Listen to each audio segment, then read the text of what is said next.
English grammar, online classes.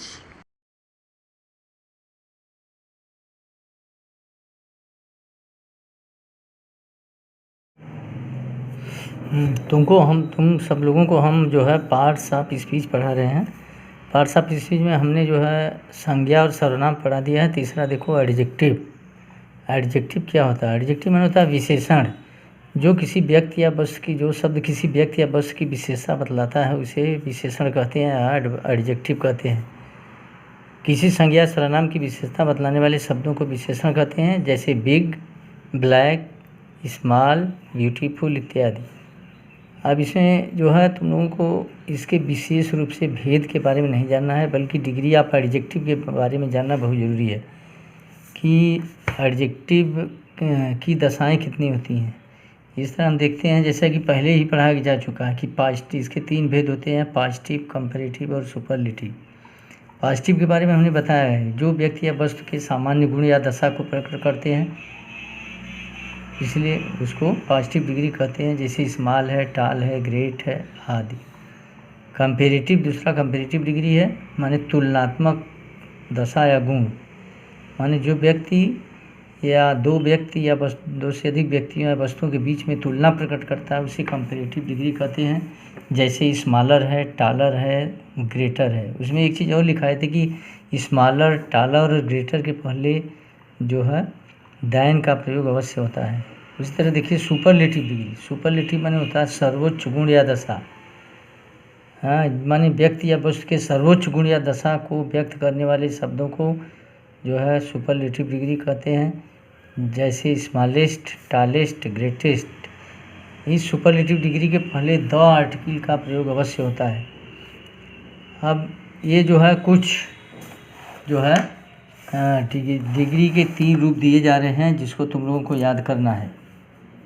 जैसे देख रहे हो स्मॉल है तो स्मॉल, स्मॉलर, स्मॉलेस्ट में 3 है, पॉजिटिव, कंपैरेटिव और सुपरलेटिव। स्मॉल, स्मॉलर, स्मॉलेस्ट, टाल, taller, tallest, clever, cleverer, cleverest, great, greater, greatest, E R जोड़ करके। उसी तरह दूसरे में देखो, जैसे ब्रेव है, brave, braver, bravest, fine, finer, finest, large, larger, largest.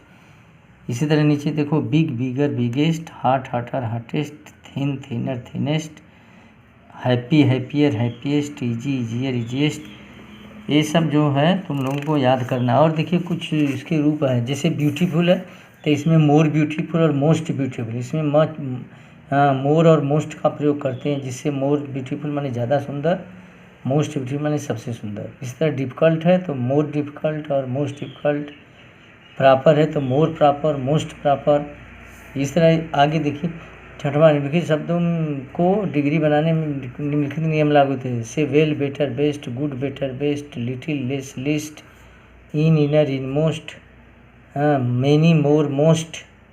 ये सब जो है तुम लोगों को लर्न करना है, क्योंकि इसकी जो है आवश्यकता तुम लोगों को पड़ती है। इस तरह यह जो है एडजेक्टिव जो है, इन सब चीज़ों को याद करना। अब देखिए वर्ब क्या होता है। आगे देखिए वर्ब।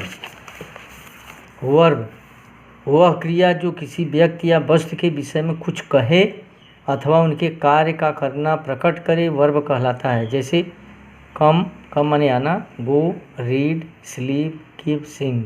हम देखते हैं कि वर्ब जो है स्वरूप की दृष्टि 2 तरह का होता है। एक जो है मुख्य क्रिया, दूसरा जो है सहायक क्रिया, जिसके बारे में पहले बताया जा चुका है। अब जो है उस तरह की दृष्टि से क्रिया 2 प्रकार की होती है, जैसे transitive verb, intransitive verb. Transitive verb माने जिस क्रिया का प्रभाव क्रिया करने वाले पर ही नहीं समाप्त होता, अपितु दूसरे शब्दों को भी प्रभावित करता है, ट्रांसिटिव वर्ब कहलाता है। जैसे the girl writes a letter. इस वाक्य में राइट्स का प्रभाव कर्ता व कर्म दोनों पर है, अतः ट्रांसिटिव वर्ब है। इसमें देखो राइट्स जो है गर्ल और जो है ए लेटर दोनों पर प्रभाव चुकी है, इसलिए यह ट्रांसिटिव वर्ब है। इंट्रांसिटिव वर्ब माने जो क्रियाएं बिना कर्म के ही वाक्य को पूर्ण करती हैं, अर्थात उसका अर्थ स्पष्ट करती है, उन्हें इंट्रांसिटिव वर्ब कहते हैं। जैसे जो है कमला सिंग्स, इसमें कर्म है ही नहीं, समला सिंह की, कमला सिंग्स द सॉन्ग। कमला केवल कमला सिंग्स माने कमला गाना गाती है, इसलिए चूँकि इसमें कर्म ही नहीं, इसलिए जो है इसे ट्रांसिटिव वर्ब कहते हैं। अब हम कुछ क्रिया के रूप जो है तुम लोगों को दे रहे हैं, जिसको याद करना है। माने ये दोनों चीज़ें, डिग्री ऑफ एडजेक्टिव कौन, जैसे गुड, बेटर, बेस्ट, उसी तरह जो है क्रिया की form of 3 form of the verbs, माने क्रिया के तीनों रूप याद करना है। जैसे है गो, वेंट, गॉन, कम, केम, कम, ये सब चूँकि इसकी आवश्यकता ट्रांसलेशन और बनाने आदि में जो है बहुत ज़रूरत पड़ती है, इसलिए इन सब चीज़ों को याद करोगे। इसे सब लोग याद कर लेंगे।